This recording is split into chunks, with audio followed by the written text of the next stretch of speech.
Hello, I'm Dave Llewellyn. Here are your headlines from 7 Action News. A former U.S. Olympic gymnastics coach who had ties to Larry Nassar was found dead this afternoon. Earlier today, John Geddert was charged with human trafficking, sexual assault, and several other felonies by the Michigan Attorney General's office.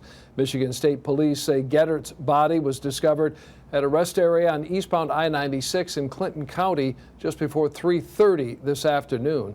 Attorney General Dana Nessel confirms Geddert took his own life. Former Michigan Governor Jennifer Granholm has been confirmed by the U.S. Senate to lead the Energy Department for the Biden administration. Granholm was sworn in this evening. She was confirmed earlier today in a 64-35 vote.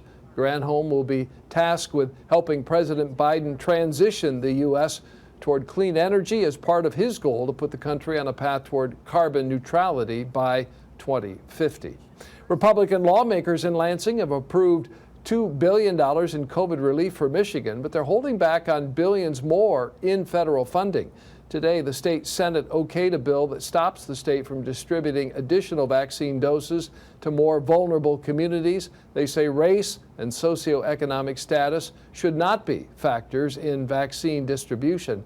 The state health department is adjusting allocations of doses by using a socially at-risk index multiplier.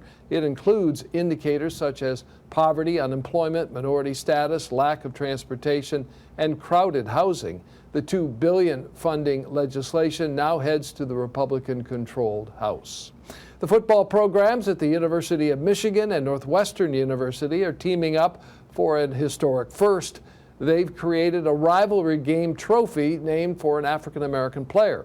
George Jewett was the first African-American to play football at each school, as well as the first black player in the history of the Big Ten Conference, this back in the 1890s. Now, each time the two teams meet on the football field, they will be playing for the George Jewett Trophy.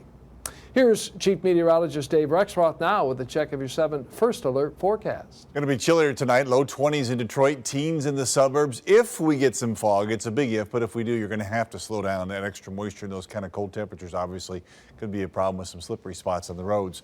If you wake up to a little fog, it'll break up quickly. I think generally mostly sunny on Friday, 40, 46 Saturday, 49 Sunday.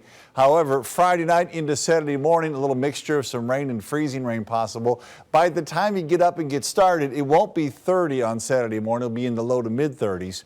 I think the coldest temperatures come early on. Back to the 30s Monday and Tuesdays for highs. Midweek next week, back to the 40s.